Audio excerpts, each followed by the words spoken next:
Yeah. Huh.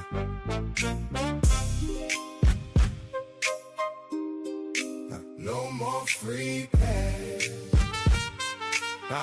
Yeah. People let me holler at you for a minute or two. Why you protecting folks that take lives in our homes? Why you fronting for wickedness like it's family business? Got a death wish or what? Tell me what's the mission? Break that pact with death and handle life takers. Stop letting them sit pretty 20, 30 years eating bonbons, cupcakes, then they back for more. Same old damage, same old face, same old scar. No exceptions, no loopholes, no little deal, no quiet stroll. Murder is a strike against the almighty, and blood on the land ain't staying nightly. No more free pass, no more free pass. Truth in your hands, truth in your hands. No more free pass, no more free pass. Handle the evil, hey.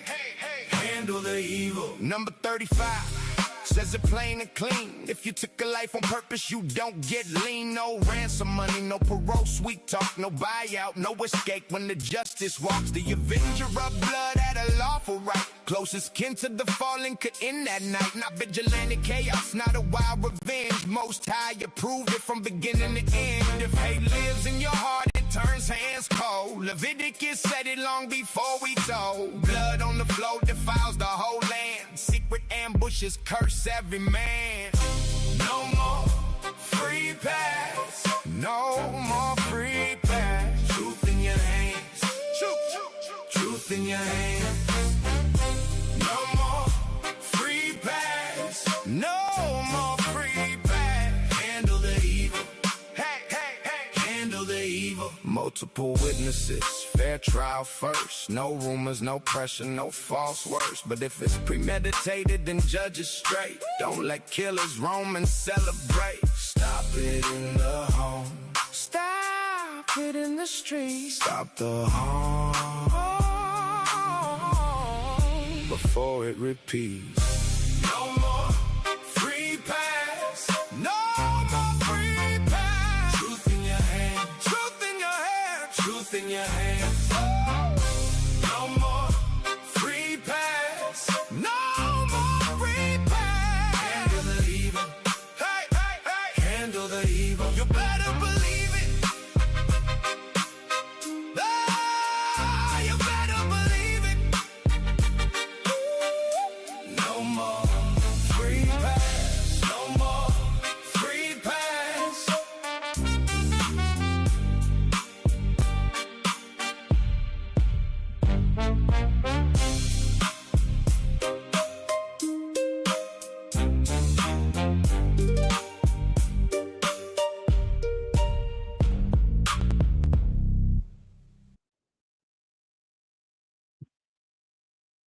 All right, all right. My name is Yom Sufa Aria.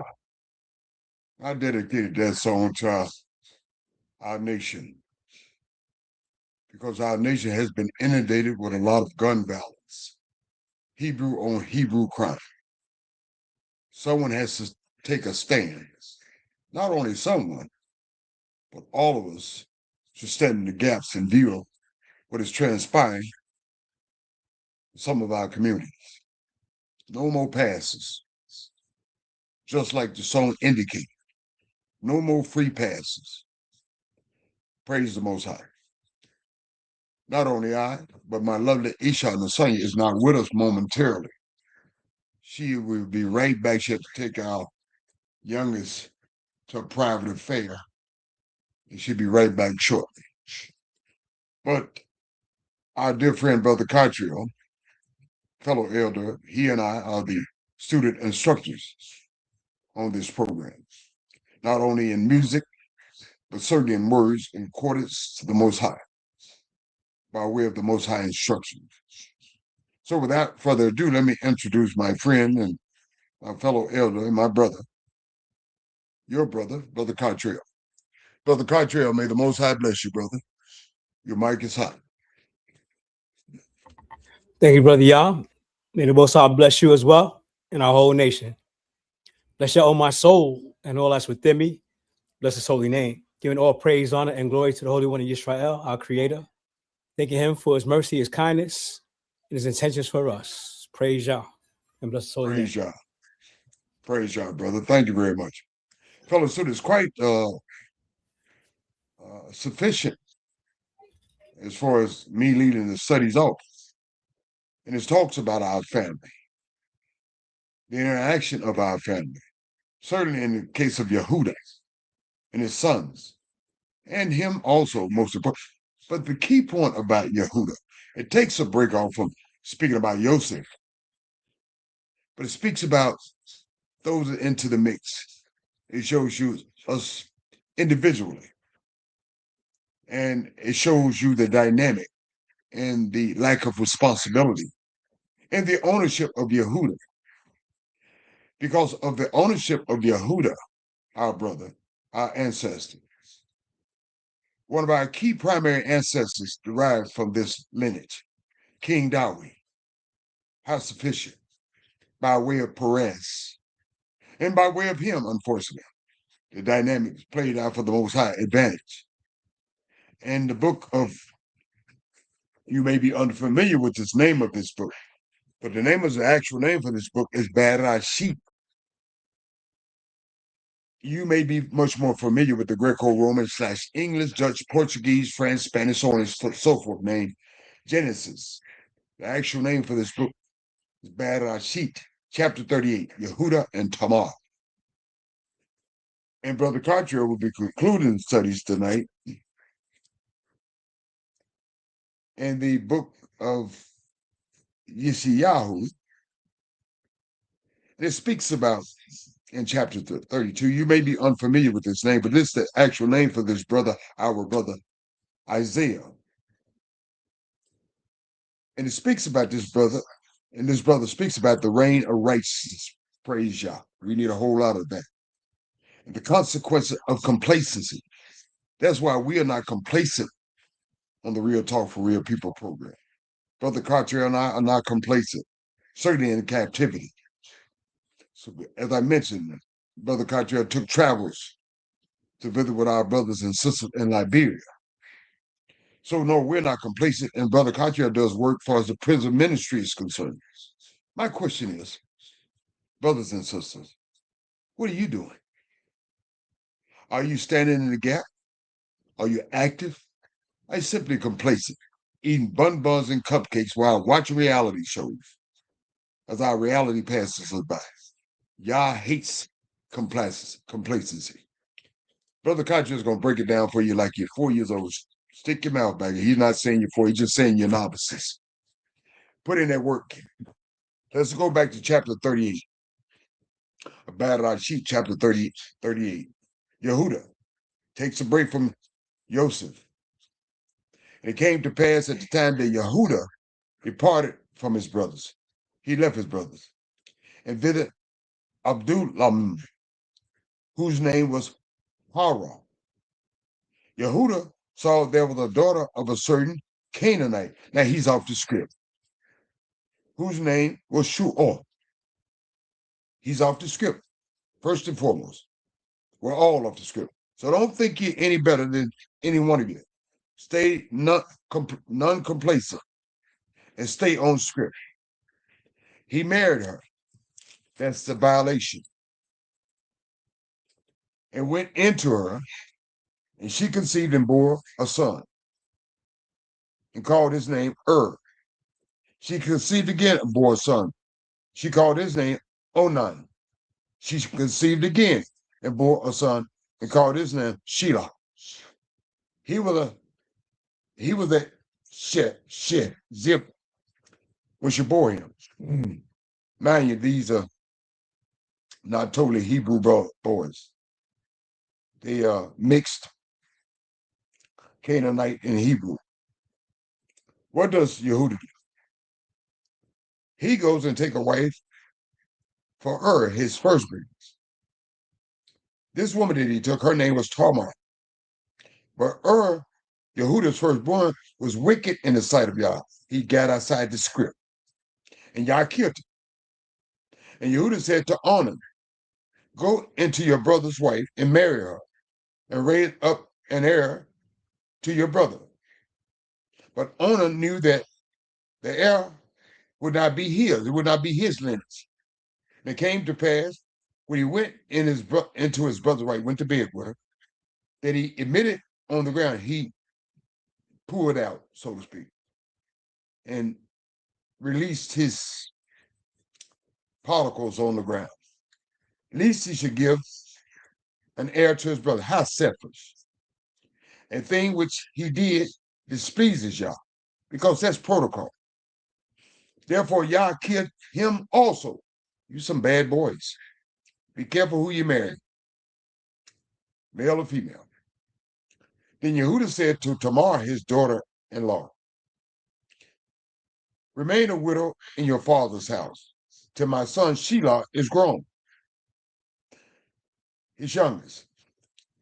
For Yehuda said, lest he also died like his brother, that Yah is displeased. He had no intention on doing this. And Tamar went and dwelt in her father's house as requested. Now, in the process of time, some years went by. The daughter of Shu'ul, Yehuda's wife, died. And Yehuda was comforted and went up to his sheep herders at Timnah. He and his friend Hara, the Amlamite. And it was told Tamar, saying, look, it's been some years, so you need to take matters in your own hand. Look, your father-in-law is going up to Timnah to shear his sheep. So she took off her widow's garments, covered herself in a veil, and wrapped herself, she hid herself, and sat in the open, which was on the way to Timnah. For she saw that Shelah, she knew Shelah was grown. So she took matters to, she thought, he's not going to do the right thing. Some of us don't do the right thing. And sometimes when you see some of us not doing the right thing, guess what? 1 degree from our ancients. That Shelah was grown. She saw that the boy was grown. But he was not given, but she was not given to him as a wife. Yehuda had no intention of doing it. When Yehuda saw her, he saw this woman. He didn't know this woman because she was covered up in veil. He thought she was a harlot. There we go again off script. Because she had covered her face. He didn't realize who Tamar was. He thought she was a woman of the street. Then he turned to her by the way and said, please let me come into you. Let me get a date. For he did not know that she was his daughter. You know, he just lost his wife. So he said, hey, can I get with you? So she said, will you give me that you may come in? She was trying to set him up, but she didn't know how good she had set him up. But, you know, both of them were off script, but the Most High intervened in the final analysis. And mind you that if she had given birth by either one of those sons, they wouldn't be full Hebrews in the sense of the word. And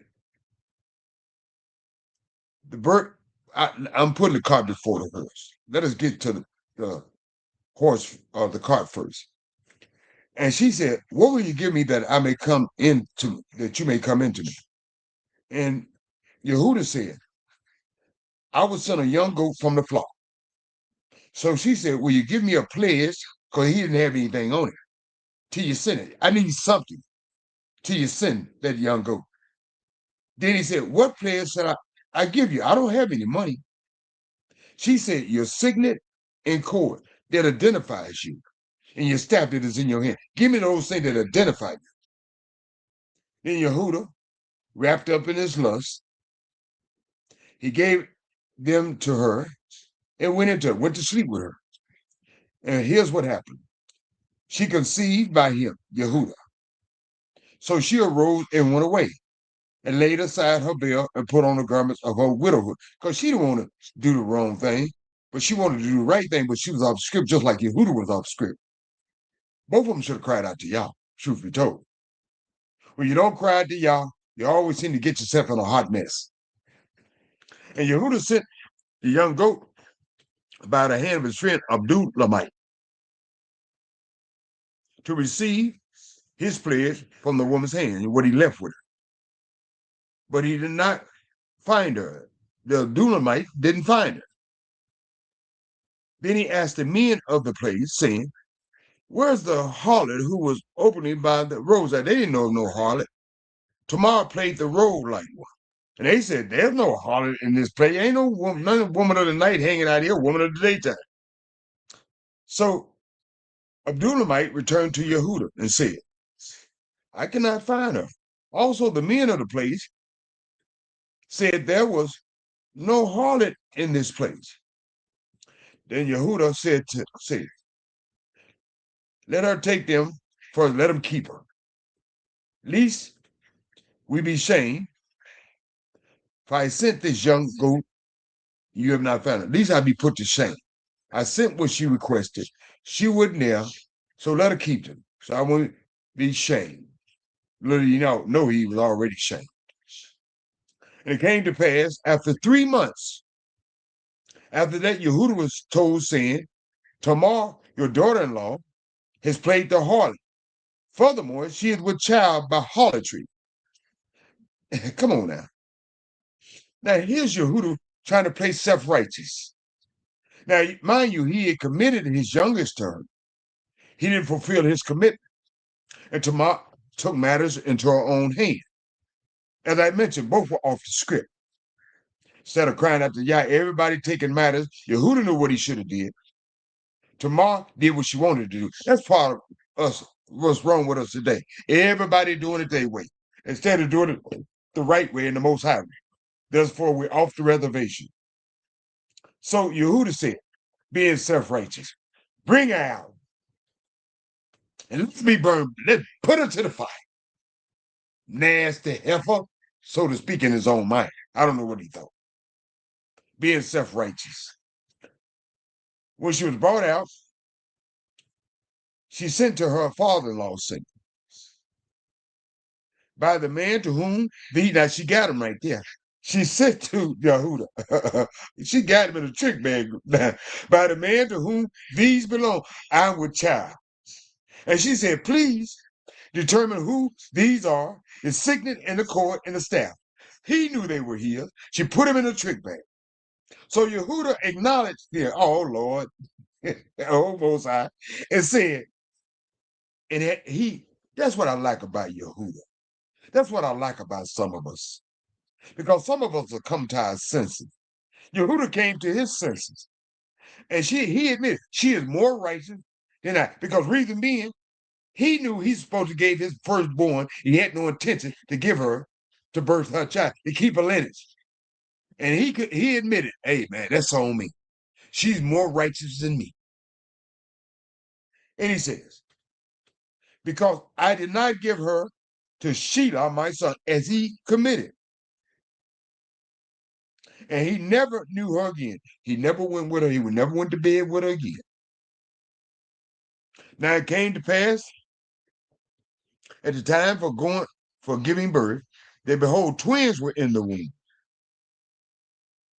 And so it was, when she was giving birth, that one put out his hand, and the midwife took a scarlet thread and bound it on his hand, saying, "This one came out first."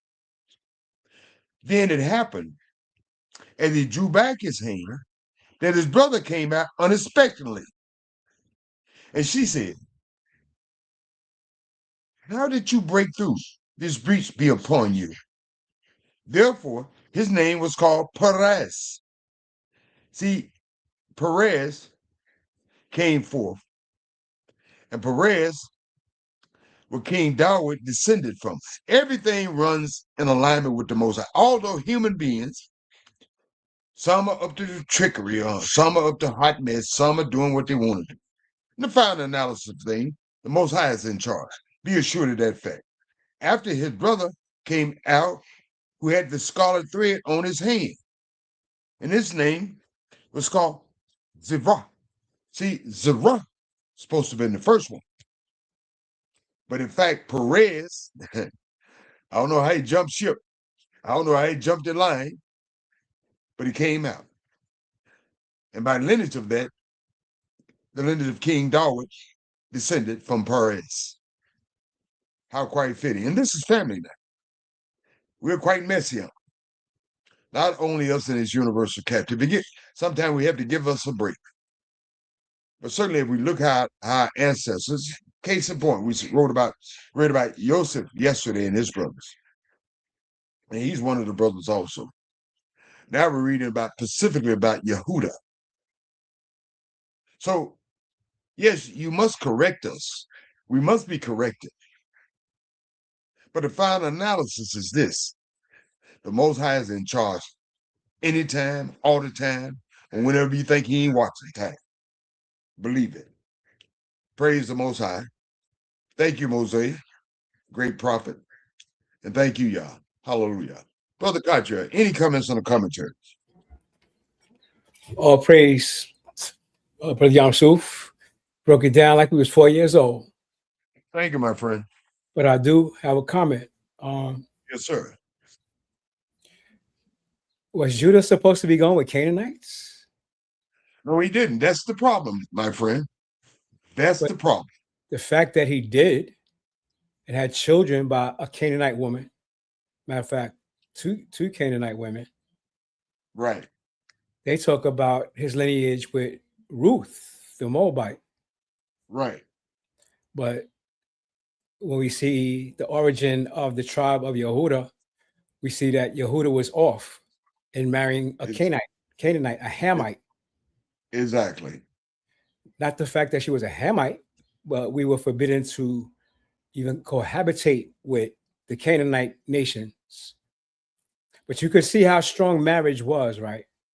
The fact that his sons married a Canaanite woman, Tamar, and she wanted to stay within that family by marrying his other son who didn't die. And that didn't happen. She made sure that it happened with him. Exactly. She played the harlot and she got impregnated by him. She knew that he was walking around horny. And you ain't lying, brother. And she caught him. And the fact that he had a ring that identified him, he had a cord that identified him, and a staff. And how is he wielding so much authority in a Canaanite community? That's what I've always tried to figure out. He's talking about bring her out and burn her. But that's us, my friend. Yeah. You know, even when if we're out of captivity or we're in captivity, we wield a certain amount of authority. Some people got it off script, but as you can see, our ancient had it off script. The authority that he wield by way of the Most High. And we do wear a certain amount of authority, even in this universal captivity. But as our ancient were off the script, and we saw that, my friend, yesterday. We spoke about Joseph and his brothers. And we speak about Yehuda. And so sometimes I give us leeway, but leeway don't say we don't correct you. You don't get corrected. You don't get a free pass. Then again, it shows how merciful Yah is, because Yah could have condemned Yehuda. He could have. First, he could have, brother. For marrying a Canaanite. Then soliciting a harlot. Is that righteous action? Yehuda soliciting no siree, boss. No siree. So he did both. He married a Canaanite, solicited a harlot, and we love Yehuda. We like to claim we Yehuda. But That's what I'm saying, bro. That's what I'm saying. So yeah, Most High gave us that reflective mirror, 20/20 hindsight, and right. A lot of us are out of control. But Yah is merciful, so we can't judge Yah as the judge, because if we were to judge Yehuda, he would not be a part of the 12 tribes. Truth be told, my friend. Truth be told. Him, Thank you, brother, for. Yes, brother Cottrell. Him nor Reuben for what Reuben did. Exactly. Fact, exactly. Good for point. What all of them did with their brothers, there should only be one tribe left, the tribe of Joseph. Good point. What they did. But Yah is the judge. Yes, brother Cottrell, and we need to. stop being so judgmental. Yes, we should correct one another, but in final analysis, we don't know if that person course corrects during the course of their life. Yes, when we're privy to something, we should correct something. But you can't judge nobody. You can't say you're not going with us back to the lands. You're not doing this. I can't say that. I can correct you, but it's the Most High decision and a final analysis in regards to each one of us. Thank you, brother Cottrell, for pointing it out. Yes, But sir. Brother Cottrell, Mm-hmm. and fellows, so that concludes that study. Brother Cottrell doesn't have any more mention on it. No, sir. Thank you, Brother Cottrell. And Brother Cottrell proceed to the last segment of the studies tonight in the book of Yeshayahu, chapter 32. A reign of righteousness and consequences of complacency. And the peace of Yah's reign. Different sort of peace.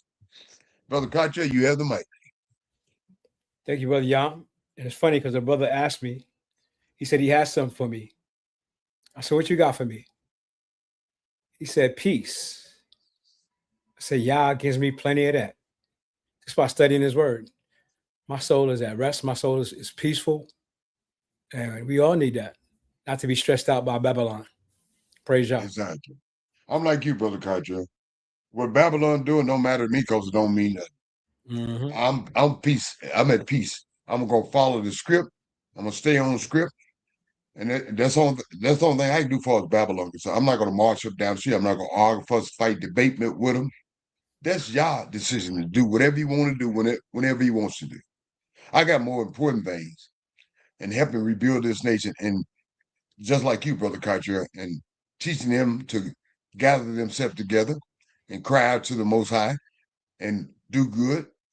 And by doing good by each other, the widows, the orphans, simply doing good. I got a lot on my plate, just like you got a lot on your plate. That's why I produce that music so they can have something constructive and positive to listen upon. All Thank praise. you, Brother Cottrell. Yes. Hi, my friend, you have the mic. Thank you, Brother Yam. Chapter 32, the book of Yeshayahu. Behold, a king shall reign in righteousness one day, and princes shall rule in judgment one day. Hallelujah. And a man shall be as an hiding place from the wind, and a covert from the tempest, as rivers of water in a dry place, as the shadow of a great rock in a weary land. The eyes of them that see shall not be dim, and the ears of them that hear shall hearken. The heart also of the rash shall understand knowledge, and the tongue of the stammerers shall be ready to speak plainly. The vile person shall be no more called liberal, nor the churl said to be bountiful. For the vile person will speak vainly, and his heart will work iniquity to practice hypocrisy. And that's what we see in Babylon, these politicians, what they speak and what they do. They don't do what they say. And to utter error against Yah, to make empty the soul for the hungry, and he will cause the drink of the thirsty to fail. The instruments also of the churl are evil. He devised wicked devices to destroy the poor with lying words.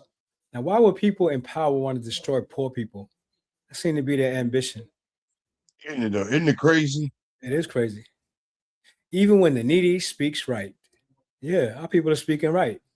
We've been mistreated, used and abused, dominated, hated, and y'all still devise instruments to destroy us. But the liberal devise liberal things, and by liberal things shall he stand. Who that calling me? This guy. 1 second. Recall from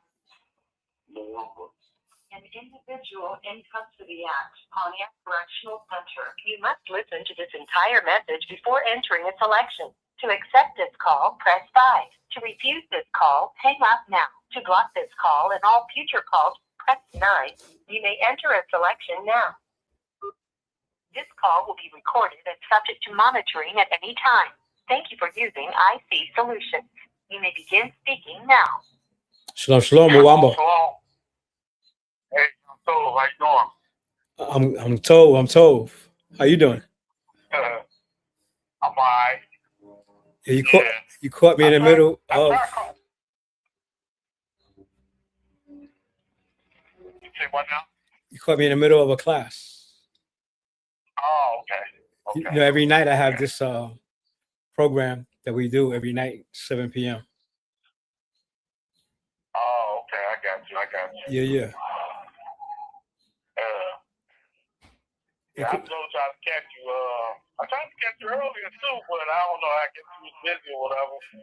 Yeah, I tried to answer the phone, but it stopped ringing. Yeah. Well, But call me back later because I'm in the middle of a lesson right now. oh, okay. Okay, I got you. All right. All right. Shalom, shalom. All right. Shalom. As mentioned, let me apologize to this brother Cartrio. As I mentioned, works with our brothers in the inner captivity. And so this is case in point. He's not complacent, that's for sure. Brother Cartrio, you may continue.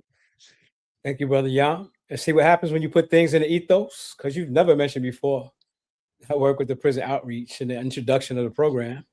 You said it. See how that worked out. Oh, yeah. Word, sign, and power. So, verse 8, it says the liberal, and those are terms that they use in America frequently. The liberals and conservatives, where they get it from. It said the liberal devise liberal things, and by liberal things they shall stand. Rise up, you women that are at ease. Hear my voice, you careless daughters. Give ear to my speech. Many days and years shall be troubled, you careless women, for the venture shall fail, the gathering shall not come. Tremble, you women that are at ease. Be troubled, you careless ones. Strip you and make you bare, and gird sackcloth upon your loins. They shall lament for the tears, for the pleasant fields, for the fruitful vine. Upon the land my people shall come upon thorns and briars, yea, upon all the houses of joy in the joyous city, because the palaces shall be forsaken, the multitude of the city shall be left, the forts and towers shall be dens forever, a joy of wild asses, a pasture of flocks, until the Spirit be poured upon us from on high. I'm going to read that again. Until the Spirit be poured upon us from on high, and the wilderness be a fruitful field, and the fruitful field be counted for a forest. Then judgment shall dwell in the wilderness, and righteousness remain in the fruitful field. And the work of righteousness shall be peace, and the effect of righteousness, quietness, and assurance forever. Wasn't we just talking about peace a little while ago? Yes, sir. People shall dwell in a peaceable habitation, which we haven't done in thousands of years, and in sure dwellings, and in quiet resting place. I'm sure Yamsuf can't wait to see that, because he'll be making the music that he's making right now. He'll be making peaceful music in a peaceful city where there will be peace. Blessed are you that soul besides all waters, that sends forth thither the feet of the ox and the ass. In other words, the people that are being busy doing the work, not being idle, not being careless, doing the work. And the Most High is targeting our women, because our women have a lot of power, but they seem to be off trying to hold up Babylon. They need to get that spirit poured upon them and start working for their people and for our nation. Praise Yah and bless his holy name. Yes, sir. Brother Country, I have one mention on that. And I always mention it in regards to Nasanya and all our daughters of Zion. The active work of rocking the cradle helps build the nation. You just can't leave the cradle idle. You have to be actively putting in the work. And I'm using that as a metaphor. And our women are significant. I always make mention. Our women have always been significant, always a cornerstone, always will be a cornerstone. So, sister, just because you're women does not negate the fact You bear a heavy burden. You have to wake up with us. You have to put in the work with the brothers, because the Most High is upon you also. Thank you, Brother Cartier. Brother Cartier, any additional comments in the commentaries? No, sir. Thank you, my friend. This concludes family night. Brother Cottrell and I, as elders, we've done our due diligence and more obligation as elders, as all elders should be doing of this nation. The onus does not lie on Brother Cottrell and I. Responsibility of all the elders connected with the Most High. You can't lay around complacent eating bonbons and cupcakes while watching reality shows as our reality passes us by. You have to put in the work just like Brother Cottrell and I in every aspect of our lives. Choose an aspect, because every law, labor, education, music, prison ministry, whatever, choose it and do it to the best of your abilities. Not because I say it, not because Brother Cartier says so, because the Most High says, I hate complacency. Put in the work, elders. Put in the work, daughters of Zion. The onus lies on the whole nation. That being said, in this regard, for the night, Brother Cartier and I could do no more. We issue the instructions of the Most High by way of these studies. Take these studies to heart. Meditate on these studies. Let these studies be your guiding light. Let these studies be your pathways, lit by that light, that very light which is wisdom and understanding. But unfortunately, brothers and sisters, and foreigners and strangers alike, we've all been brainwashed. We've all been hoodwinked. As Malcolm X said, we didn't land on Plymouth Rock. Plymouth Rock landed on us. I'm talking about all of us, foreigners and this nation alike. We've been falsely educated and misinformed. That Yah is like some old man sitting somewhere in the heavens with early onset dementia and Alzheimer. Drooling at the mouth, don't know what time it is, nor which way it's up, and nor what's happening. Totally confused about everything. But the fact of the matter is this: Yah is not confused about anything. We are confused by the miseducation. We have been told by the Greco-Romans, Nicene Council, Roman Catholic Church, and its derivative churches that Yah needs help. He needed a trifecta. That's a bold-faced lie. Yah word is forever. Yah word is everlasting. Yah is the creator. Yah is the almighty. He don't need the help of his enemies. But Yah does need something from those who are searching for truth and righteousness. He needs you to humble yourselves. He needs for you to hear his instructions. He needs for you to learn to love him with all your heart, mind, soul, and strength. If you're a brother or sister, this onus lies on you too, your brothers and sisters as yourself. And stop judging your brothers and sisters. Yes, correct them. But at the end of the day, you're not the judge, nor am I. Just course correct and get in your backyard, put in your work. It's just that simple. Don't make this hard. Furthermore, fellow students, the word of Yah spoke this universe into existence, did it not? Meaning that this universe is still existing, right? That suggests and further imply that the word of Yah is still existing also. It is forever. Simply said, just like this universe is still in existence, the word of Yah is in existence also. Only thing you have to do, fellows, so I'm not going to say it's going to be easy breezy. I'm not going to tell you that. But it's going to be truth and righteousness. If you apply it, you utilize it. Simply said, the word of Yah is working. It'll work for you if you work it. Praise Yah and bless his holy name. Brother Cottrell, my dear friend, will you please shout your shalom and good nights? and closes out for the night. Thank you, Brother Cottrell. Once again, giving thanks and praise to the Holy One of Yisrael for his mercy and his loving kindness towards us.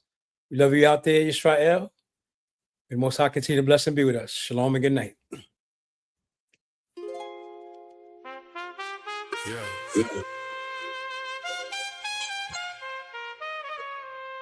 True.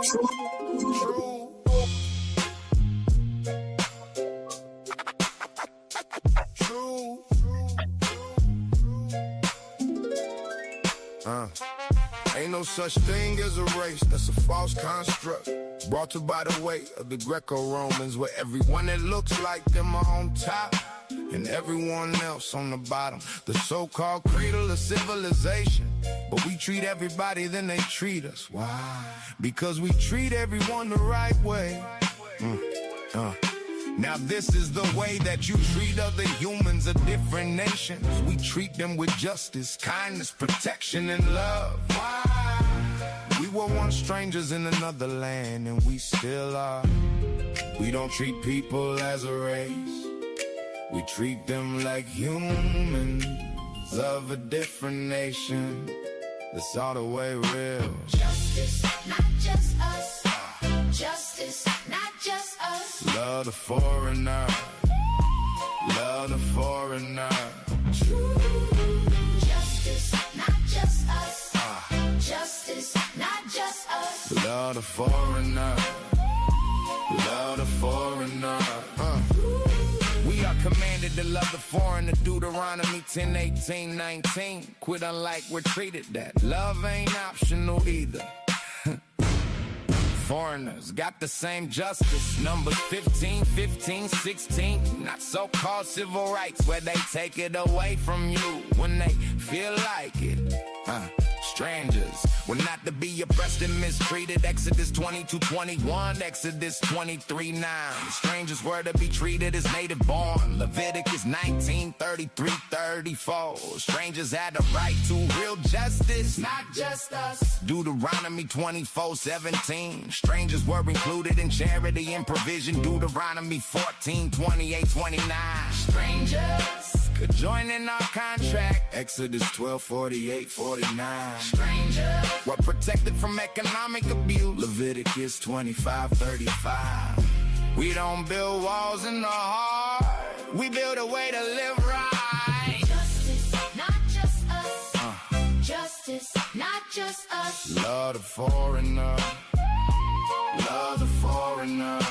True. Justice, not just us. Justice, not just us. Love the foreigner.